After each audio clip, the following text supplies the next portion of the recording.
In this video, we will learn about conduction of nerve impulse. We already learned about the properties of nerve fiber or a neuron and how those properties help in conduction of nerve impulse that we will learn now. Conduction or transmission of nerve impulse. या व्हिडिओमध्ये आपण nerve impulse जो आहे किंवा wave of डिपोलरायझेशन जी आहे ती कशा पद्धतीने कंडक्ट केल्या जाते नर्व फायबरमध्ये अँड अक्रॉस दी सिनॅप्स म्हणजे दोन पार्टमध्ये एक तर न्यूरॉन किंवा नर्व फायबरमध्ये हा नर्व इम्पल्स कसा ट्रान्समिट केला जातो किंवा कसा कंडक्ट केला जातो आणि दुसरं अक्रॉस सिनॅप्स म्हणजे दोन न्यूरॉनच्या मध्ये असलेला जो गॅप आहे एका न्यूरॉनकडून दुसऱ्या न्यूरॉनकडे ज्या वेळेस नर्व इम्पल्स ट्रान्समिट केला जातो I told you that they do not touch each other so there is a gap between the transmitting axon terminal and receiving dendrite जो रिसिव्हिंग न्यूरॉन असतो त्याचा डेंड्राइट आणि ट्रान्समिटिंग न्यूरॉनचा axon terminal that is basically terminal knob यांच्यामध्ये जो gap असतो त्याला आपण म्हणतो सिनॅप्स त्याच्या अक्रॉस कसा ट्रान्समिट होतो असं दोन आपण बघणार आहोत. तर या कंडक्शन ऑफ नर्व इम्पल्स मध्ये या व्हिडिओमध्ये we are only going to learn transmission or conduction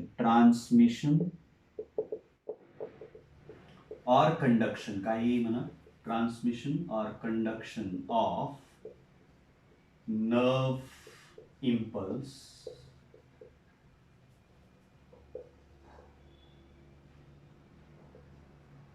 through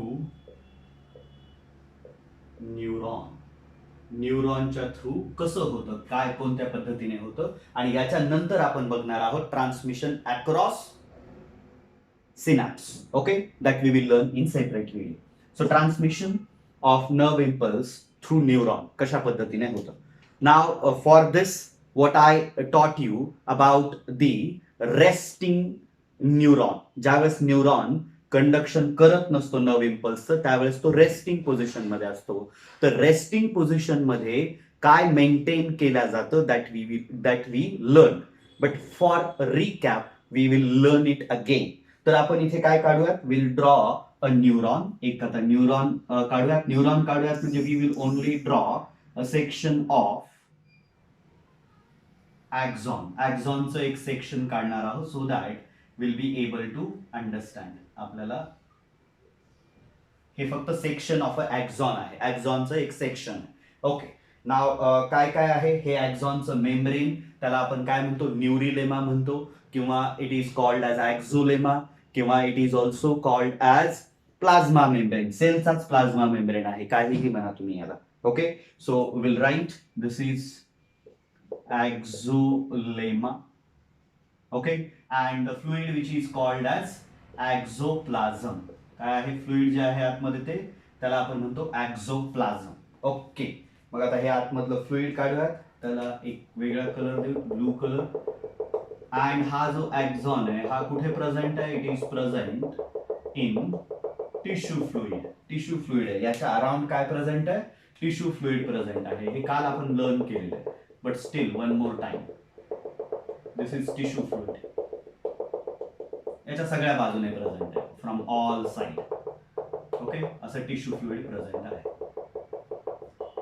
now Wien it is resting ज्यावेळेस हा रेस्टिंग करत असतो त्यावेळेस काय काय आहे रेस्टिंग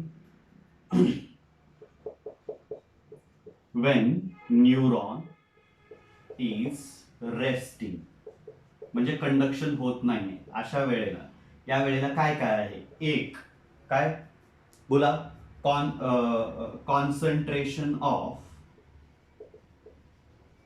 हे कालच लर्न केले कॉन्सन्ट्रेशन ऑफ सोडियम आयन्स मोर किती टाइम सांगितलं होतं how many times 10 times more in tissue fluid मध्ये याचं कॉन्सन्ट्रेशन कुणापेक्षा एक्झोप्लाझम हे काय आहे दिस इज युअर टिश्यू फ्लुइड किंवा एक्स्ट्रा सेल्युलर फ्लुइड म्हणा तुम्ही काही एक्स्ट्रा सेल्युलर फ्लुइड ओके, याच्यामध्ये सोडियम आयनचं कॉन्सन्ट्रेशन जास्त आहे या ॲक्झोप्लाझम पेक्षा. Second, concentration of potassium ion is more, आणि किती आहे ते 30 to 40 टाइम्स इन ॲक्झोप्लाझम. ॲक्झोप्लाझम मध्ये म्हणजे आतमध्ये पोटॅशियम आयनचं कॉन्सन्ट्रेशन काय आहे, खूप जास्त आहे कुणापेक्षा, एक्स्ट्रा सेल्युलर फ्लुइड पेक्षा. ओके, अँड थर्ड एक आहे that is concentration of immobile. Immobile म्हणजे जे मूव्ह करत नाही, negatively charged proteins in axoplasm only. म्हणजे हे फक्त ॲक्झोप्लाझम मध्येच असतात. कोण? हे निगेटिव्हली चार्ज प्रोटीन. आता बघा काय आहे, आता सोडियम आयन असं नाही की आतमध्ये प्रेझेंट नाहीये म्हणून, they are present in axoplasm also, पण त्यांचं जे कॉन्सन्ट्रेशन आहे that is more on outer side. हा जो मेम्ब्रेन आहे आता ॲक्झोलेमा, आता आपल्याला सगळ्या गोष्टी काय बघायच्यात, मेम्ब्रेनच्या बाहेर आणि मेम्ब्रेनच्या आतमध्ये, ॲक्झोलेमाच्या बाहेर आणि ॲक्झोलेमाच्या आतमध्ये. ॲक्झोलेमाच्या बाहेर म्हणजे एक्स्ट्रा सेल्युलर फ्लुइड मध्ये, आणि ॲक्झोलेमाच्या आतमध्ये म्हणजे ॲक्झोप्लाझम मध्ये. अशा पद्धतीने आपण शिकणार आहोत. ओके, हा ॲक्झोप्लाझम तुम्ही कन्सिडर करा समजण्यासाठी ऍज अ बॅरियर आहे. ओके, आणि याच्या दोन बाजू आपण कन्सिडर करतोय, बाहेर आणि आतमध्ये. बाहेर सोडियम आयनचं कॉन्सन्ट्रेशन जास्त 10 पटीने आतमधल्यापेक्षा, आणि आतमध्ये पोटॅशियम आयनचं कॉन्सन्ट्रेशन जास्त आहे 30 ते 40 पटीने बाहेरच्या पेक्षा. पण आतमध्ये अजून एक गोष्ट आहे that is negatively charge proteins present आहेत, जे बाहेर प्रेझेंट नाहीत. ओके, नाव दिस क्रिएट, हे याच्यामुळे काय क्रिएट होतो, there is a generation of potential difference across this axolemma. या ॲक्झोलेमाच्या अक्रॉस काय क्रिएट होतो, पोटेन्शियल डिफरन्स. का क्रिएट होतो potential difference, that is because as there are more number of positively charged ions on outer side than the inner side. आता मोर का झाले, कारण इकडे बघितलं सोडियम आयन जास्त आहेत, पण त्यांना काउंटर करण्यासाठी पोटॅशियम आयन जास्त आहेत आतमध्ये. पण आतमध्ये अजून एक काय गोष्ट प्रेझेंट आहे, निगेटिव्हली चार्ज प्रोटीन आयन्स. या निगेटिव्हली चार्ज प्रोटीन आयन मुळे बेसिकली काय होतं, बाहेर पॉझिटिव्ह चार्ज आणि आतमध्ये निगेटिव्ह चार्ज डेव्हलप होतो. म्हणजे बाहेरचं एन्व्हायरमेंट जास्त पॉझिटिव्ह असतं आतमधल्या एन्व्हायरमेंट पेक्षा. So positive positive positive positive, आणि आतमध्ये निगेटिव्ह निगेटिव्ह निगेटिव्ह असं आपण काढू. सो आपण बघूयात काय इथे लिहूयात आपण, on outer side of axolemma more positive charge is present and negative on inner side. आतमधल्या बाजूला निगेटिव्ह चार्ज. आता बाहेर पॉझिटिव्ह आतमध्ये निगेटिव्ह, त्याच्यामुळे काय होईल, पोटेन्शियल डिफरन्स क्रिएट होईल. काय क्रिएट होईल, पोटेन्शियल डिफरन्स. त्याला आपण म्हणतो resting potential. This concentration difference creates potential difference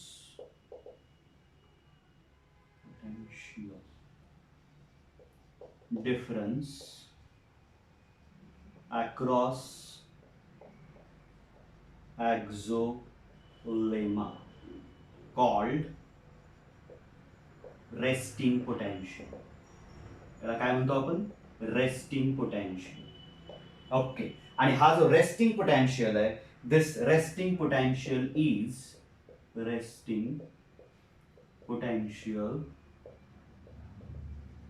is average लिहिणार आहोत आपण, दॅट इज -70 मिलीव्होल्ट. किती आहे तो, -70, -40 to -90 एवढा असतो, पण ऑन अन ॲव्हरेज आपण लिहूया -70 मिलीव्होल्ट, याला ॲव्हरेज लिहूया. ओके, एवढा resting potential असतो. That means this membrane is polarized. When neuron is resting, axolemma there is polarized. इथे लिहूयात आपण axolemma is polarized. काय आहे ॲक्झोलेमा? पोलराइज झालेला आहे. म्हणजे ज्या वेळेस तुमचा न्यूरॉन आता कंडक्ट करत नाहीये नर्व इम्पल्स, त्यावेळेस अशी कंडिशन आहे. ओके, आणि ही कशामुळे झालेली आहे ते सगळ्या गोष्टी आपण बघितल्या, काय होतं नेमकं ते. या वेळेला काय आहे सांगितलं होतं, दिस ॲक्झोलेमा इज मोर परमिएबल. हे सगळ्या गोष्टी आपण बघितलेल्या आहेत. It is more permeable to potassium ion and almost no permeable to sodium ion. हा जो असतो ॲक्झोलेमा तो फक्त पोटॅशियम आयनसाठी परमिएबल असतो आणि सोडियम आयनसाठी इम्परमिएबल असतो. आता इथे अजून काय काय गोष्टी आहेत रेस्टिंग पोटेन्शियल ज्यावेळेस आहे त्यावेळेस. एक तर सोडियम आयन चॅनल्स काय आहेत? बंद आहेत. पोटॅशियम आयन चॅनल ओपन आहेत. कशासाठी ओपन आहेत ते? To maintain this polarised state. Sodium potassium pump सुद्धा कसा आहे? बंद आहे. ते सुद्धा आपण इथे लिहूयात. ज्यावेळेस वेन रेस्टिंग आहे त्यावेळेस काय काय आहे? Sodium channels are closed. Sodium channels काय आहेत? क्लोज्ड आहे. Second, sodium potassium pump is also closed. तो सुद्धा कसा आहे? क्लोज्ड आहे. आणि ओपन काय? Potassium channels are open. Potassium channels काय आहेत? ओपन. कधी? ज्यावेळेस न्यूरॉन रेस्टिंगला आहे त्यावेळेस. आणि इथे एक fourth point, axolemma is more permeable to potassium ions and not permeable and almost not permeable to sodium ion. Sodium आयनला परमिएबल नाही, म्हणजे सोडियम आयन याच्यातून आत बाहेर करू शकत नाही ज्यावेळेस तुमचा कोण न्यूरॉन कसा आहे? रेस्टिंग आहे. आता काय होणार? Now when there is a change in the environment that is detected by the neuron. हा जो न्यूरॉन आहे याच्या environment, internal environment, external environment कुठेही असू द्यात, जो बदल आहे त्याला आपण म्हणतो stimulus. Now when the stimulus strikes the neuron. Neuron म्हणजे आता याचा एक हा ए पोझिशन आपण याला देऊया. इथे ए स्पॉट, या न्यूरॉनचा ए स्पॉट इथे आपण याला डिवाइड करूयात काही रिजन्स मध्ये. ओके, कसं डिवाइड करणार? Which colour? हा कलर. ओके, हे 1 2 3 4 आणि 5 असे रिजन्स करूयात आपण याचे. आणि हे पहिलं जे रिजन आहे त्याला ए नाव देऊयात, याला बी नाव देऊयात, त्याला सी डी आणि ई असे रिजन्स आपण केले. हा न्यूरॉन आहे तुमचा, त्याचे रिजन्स केले. न्यूरॉन म्हणजे बेसिकली ॲक्झॉन आहे, त्याचे तुम्ही रिजन्स पाहिले. Now when the stimulus is received, ज्यावेळेस हा न्यूरॉन काय करणार आहे? स्टिम्युलस रिसीव्ह करणार आहे. At that time that will be received at this A region. या ए रिजन मध्ये काय होईल? न्यूरॉन स्टिम्युलस काय केला जाईल? रिसीव्ह केला जाईल. Now when stimulus strikes the neuron at one place, ज्यावेळेस स्टिम्युलस काय करतो? न्यूरॉनला एका प्लेसला स्ट्राईक करतो. किंवा तुम्ही म्हणू शकता when stimulus is received by neuron. आणि तो स्टिम्युलस कसा असला पाहिजे? Threshold stimulus. आता इथे आपण दुसरा याचा पार्ट बघूयात. काय बदल होणार आहेत आता as soon as it will receive this stimulus. ज्यावेळेस स्टिम्युलस रिसीव्ह करेल न्यूरॉन त्यावेळेस काय होईल? इथे लिहूयात आपण, वेन स्टिम्युलस इज रिसीव्ड. पण हा कुठला स्टिम्युलस आहे तो तुम्हाला लक्षात ठेवायचा, दॅट इज थ्रेशहोल्ड स्टिम्युलस. इथे लिहूयात, किंवा will wipe this out and will write threshold stimulus, or you'll remember, you just remember. Now threshold stimulus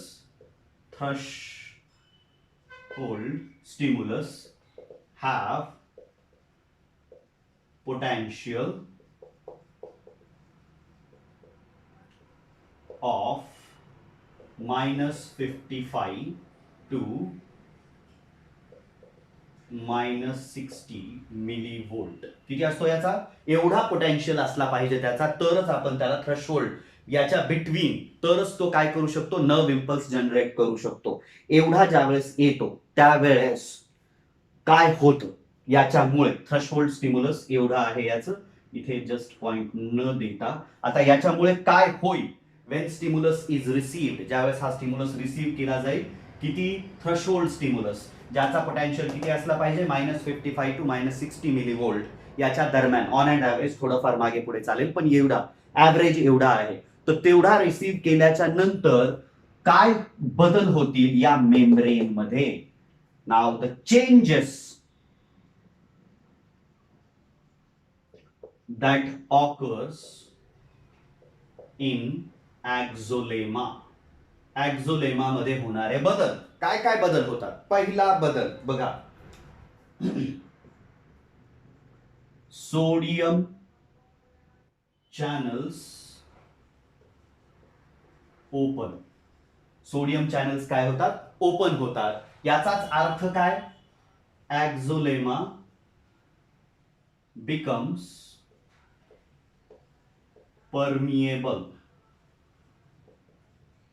to sodium ions. जो ऍक्झोलेमा अगोदर इम्परमिएबल होता, कुणासाठी, सोडियम आयन्ससाठी, as soon as it receive the stimulus, त्याने threshold stimulus receive केला की काय होतो, इट टर्न्स, त्याच्या प्रॉपर्टीज बदलतात आणि तो आता काय होतो, सोडियम आयन्ससाठी परमिएबल बनतो अँड बिकम्स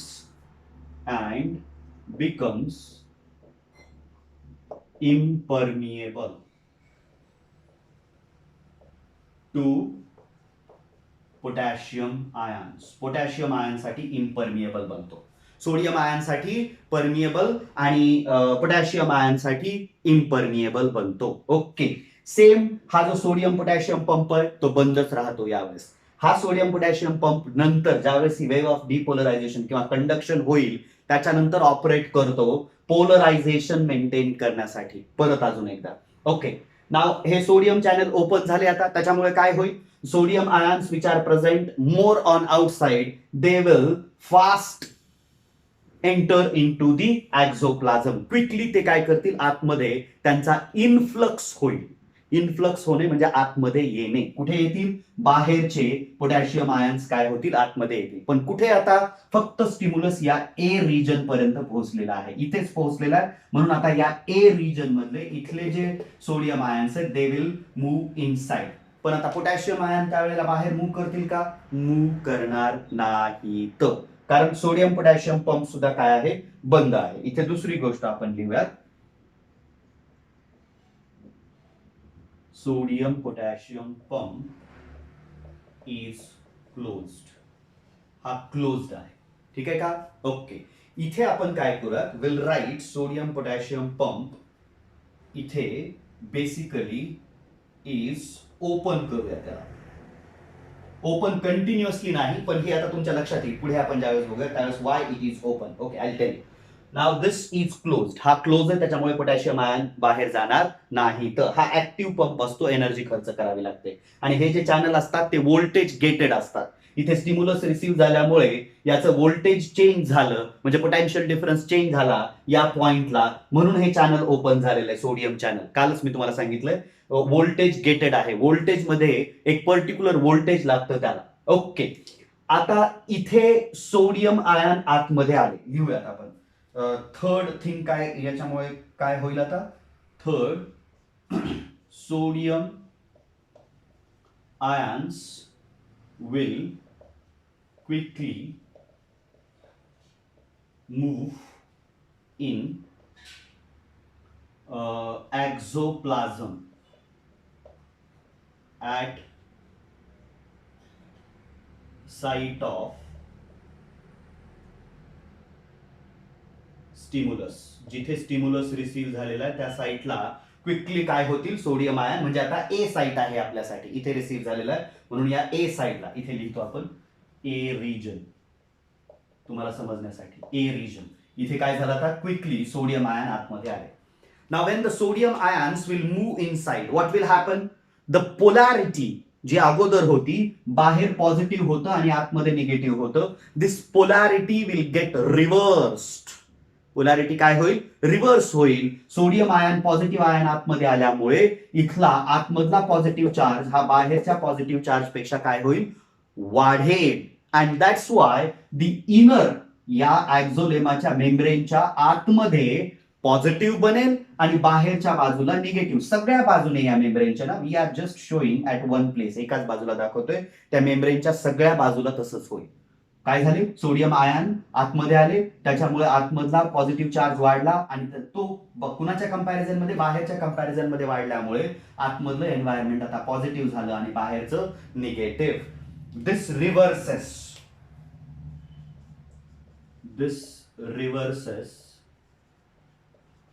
polarity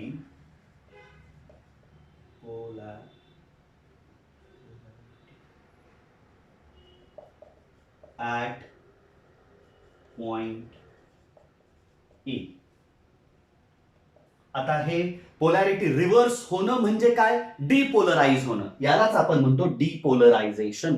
काय म्हणतो याला? डिपोलरायझेशन. अगोदर बाहेर पॉझिटिव्ह होतं निगेटिव्ह आणि आतमध्ये निगेटिव्ह होतं. आता सोडियम आयन पॉझिटिव्ह आयन आतमध्ये आल्यामुळे आतमध्ये पॉझिटिव्ह झालं आणि बाहेर त्याच्या कंपॅरिझन मध्ये निगेटिव्ह झालं, म्हणजे पोलॅरिटी रिव्हर्स झाली. यालाच आपण म्हणतो डिपोलरायझेशन, कॉल्ड ॲज डिपोलरायझेशन. यालाच आपण काय म्हणतो? डिपोलरायझेशन. आणि हा जो रिव्हर्स पोटॅन्शियल आहे, रिव्हर्स पोटॅन्शियल, जो रिव्हर्स झालेला पोटॅन्शियल आहे, that is basically nothing but a action potential. इथे लिहूयात आपण reverse potential. Reverse potential is called action potential. काय म्हणतो याला? Action potential. आणि किती आहे हा action potential? 20 millivolt to 40 millivolt. It sometimes temporarily a spike of 60 millivolt is also seen. म्हणजे ऍक्शन पोटॅन्शियल जो आहे तो वाढतो. आता बेसिकली जो अगोदर होती पोलॅरिटी ती रिव्हर्स झाल्यामुळे जो पोटॅन्शियल डिफरन्स होता तो काय होता? कमी होता. तो आता काय होतो? वाढतो. ओके, स्टिम्युलस रिसीव्ह झाल्यामुळे. आणि तो किती? 20 मिलीवोल्ट टू 40 मिलीवोल्ट. हा जो रिव्हर्स पोटॅन्शियल आहे किंवा ज्याला आपण ऍक्शन पोटॅन्शियल म्हणतो, that becomes 20 between 20 millivolt to 40 millivolt. Occasionally it might shows a spike up to 60 millivolt. म्हणूनच त्याला स्पाइक पोटॅन्शियल सुद्धा म्हणतात. डिटेलमध्ये एवढं जाण्याची गरज नाही. तर असं झालं आता इथे. आता हे एवढ्या गोष्टी झाल्या, ऍक्शन पोटॅन्शियल जनरेट झाला आणि हा ऍक्शन पोटॅन्शियल म्हणजेच नथिंग बट नर्व इम्पल्स आहे. हाच काय आहे आता?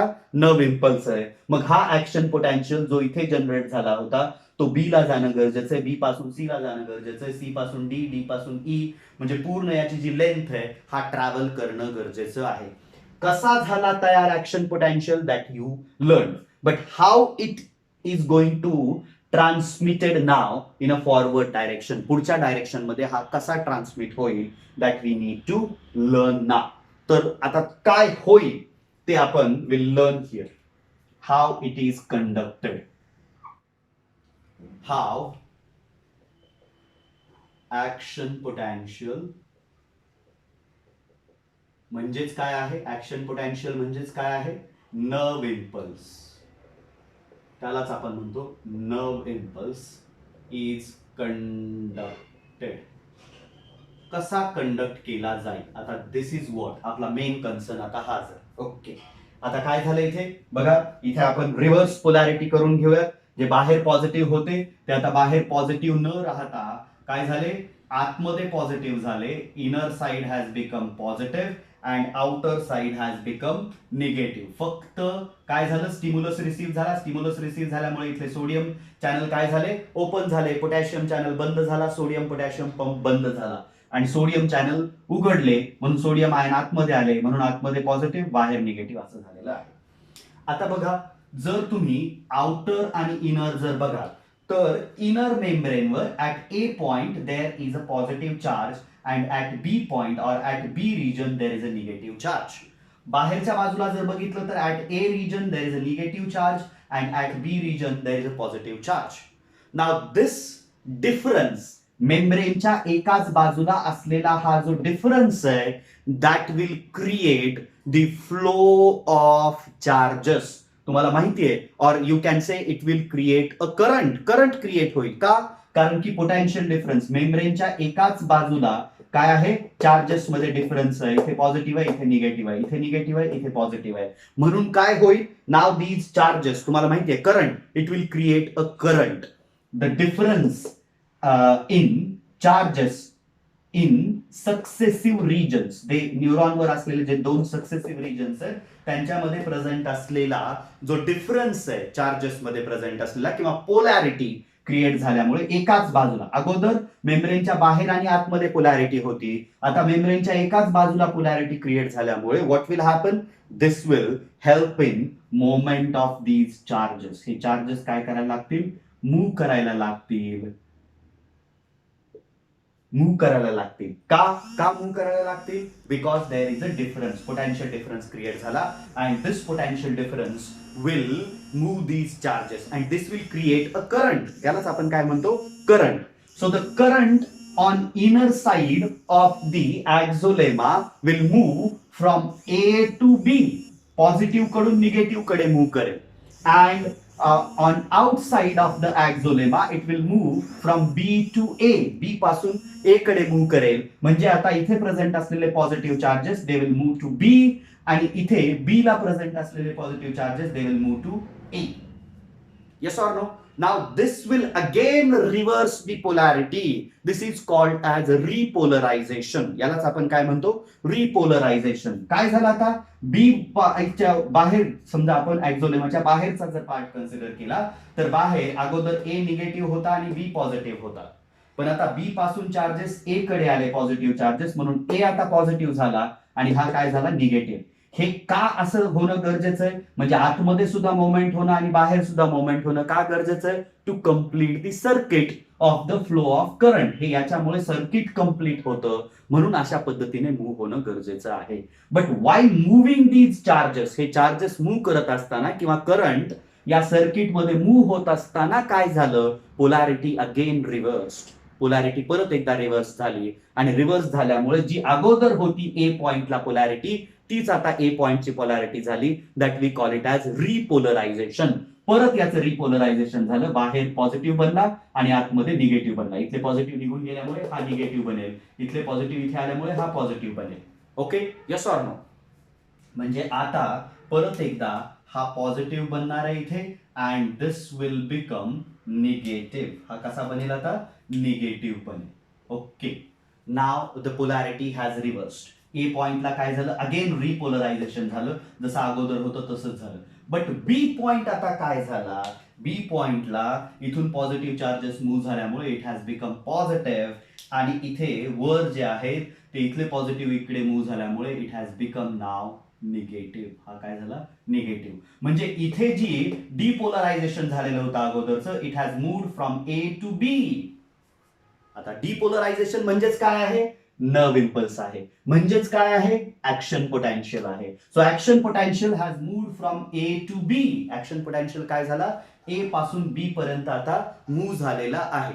आता हा ए पासून बी पर्यंत मूव्ह झाला म्हणजे आता इथे डिपोलरायझेशन झालं. इथे वर निगेटिव्ह, आतमध्ये पॉझिटिव्ह. इथे पुढच्या बाजूला आता काय आहे, there is negative and upper is positive. So what will happen? These positive charges will move in a forward direction. इथून they will circuit complete करण्यासाठी they will move in a backward direction. Then again इथे repolarization होईल आणि इथे depolarization होईल. And this is how the current or this action potential will move in a forward direction. पुढे पुढे पुढे हा काय होत राहील, मूव्ह करत राहील. समजतंय का काय झालं, बघा परत एकदा सांगतो. What has happened, due to the depolarisation at A ला डिपोलरायझेशन झालं. So the positive charge has accumulated on inner side and negative charge on the outside. And the next consecutive region present on the neuron has positive charge on outside and negative charge on inside. Because of that, on the same side of the membrane. हा जो ऍक्झोलेम आहे त्याच्या मेम्ब्रेनच्या same साइडला एका बाजूला positive charge आहे तर दुसऱ्या बाजूला निगेटिव्ह चार्ज आहे. So that will create a potential difference because of which current will start flowing. बाहेर सुद्धा अपोजिट आहे आणि हे सर्किट कंप्लीट करण्यासाठी बाहेरून मग पॉझिटिव्ह टू निगेटिव्ह आणि इथून पॉझिटिव्ह टू निगेटिव्ह असा मूव्ह करेल आणि हे चार्जेस करंट फ्लो झाल्यामुळे ए ची पोलॅरिटी अगेन तो काय होईल रिपोलरायझेशन होईल, बट बी चं काय होईल डिपोलरायझेशन होईल. म्हणजे आता त्याच्यामध्ये बाहेर निगेटिव्ह आणि आतमध्ये पॉझिटिव्ह तयार होईल. इथून मग परत एकदा त्याच्या पुढचा जो सी पॉइंट आहे त्याच्यापर्यंत इथून पॉझिटिव्ह चार्जेस मूव्ह करतील, परत बीचं रिपोलरायझेशन होईल आणि सी पॉइंटचं डिपोलरायझेशन होईल आणि अशा पद्धतीने हा action potential or nerve impulse or wave of depolarisation will move in a forward direction. पुढे पुढे पुढे पुढे काय होत राहील ती मूव्ह करत राहील. ओके, समजतंय का? Okay, now when this A gets repolarised, ज्यावेळेस ए रिपोलराइज होतो तुमच्या मनामध्ये प्रश्न येऊ शकतो की जर आता इथे निगेटिव्ह चार्ज होता आणि इथे पॉझिटिव्ह होता, हा पुढे मूव्ह होण्याच्या ऐवजी तो मागे का नाही मूव्ह झाला? So there is a reason behind it. And what is that reason? The reason is that as soon as this A gets polarized, A जसा पोलराइज होतो तो पोलराइज झाला की बघा जे हे चॅनल ओपन झालं होतं sodium channel, it is very short lived. हे खूप शॉर्ट लिव्ड आहे आणि ते कुणामुळे होतं? Only it is stimulus generated. Stimulus generated temporary opening होते याची, फक्त स्टिम्युलस मुळेच फक्त हे ओपन होतं आणि as soon as this wave of depolarisation moves in a forward direction the sodium channels are closed. इथले हे सोडियम चॅनल्स काय होतात? क्लोज होतात, बंद होतात. And potassium ion channels and this sodium potassium pump काय होतो? ओपन होतो. आणि हा ओपन झाल्यामुळे काय केले जातात? जे सोडियम आयन्स आतमध्ये इनफ्लक्स झाले होते त्यांना परत काय केलं जातं? बाहेर फ्लक्स केलं जातं आणि पोटॅशियम आयन त्यांच्या तुलनेमध्ये आतमध्ये इनफ्लक्स होतात. And again the repolarisation occurs. याचं परत रिपोलरायझेशन म्हणजे रेस्टिंग पोटॅन्शियल, रिपोलरायझेशन पेक्षा सुद्धा जो रेस्टिंग पोटॅन्शियल होता अगोदरचा तो इथे मेंटेन केला जातो. That means this region again goes into the resting state. Resting state मध्ये ऍज सून ऍज पुढे गेला की हा रेस्टिंग स्टेट मध्ये जातो. म्हणून हा जो आहे तो बॅकवर्ड मूव्ह न करता it has only one choice to move in a forward direction. You need to remember this also. त्याच्यामुळेच असं पॉसिबल आहे. ठीक आहे का? मग अजून परत एकदा हा न्यूरॉन ज्यावेळेस रेस्टिंग पोझिशनला येतो म्हणजे या सगळ्या कंडिशन्स परत मेंटेन केल्या जातात. हे असं मेंटेन का होतं? हा ऍक्शन पोटेन्शियल ए पासून बी पर्यंत गेला की पाठीमागे ए ला काय काय होतं? एक, सोडियम चॅनल बंद होतं. दुसरं, पोटॅशियम चॅनल ओपन होतं. आणि तिसरं, सोडियम पोटॅशियम पंप सुद्धा काय होतो? ऍक्शन मध्ये येतो, तो सुद्धा सुरू होतो. ओके, आणि त्याच्यामुळे परत एकदा रेस्टिंग पोटॅन्शियल ए रिजन मध्ये काय केला जातो? इस्टॅब्लिश केला जातो. म्हणूनच हा action potential it keeps on moving in a forward direction only. ठीक आहे का? So this is how the transmission of action potential or the nerve impulse occurs through the neuron. Neuron मधून अशा पद्धतीने हे होतं. आता याच्या नंतर पुढच्या पार्टमध्ये आपण अक्रॉस सिनॅप्स कसं ट्रान्समिशन होणार आहे दॅट वी विल लर्न.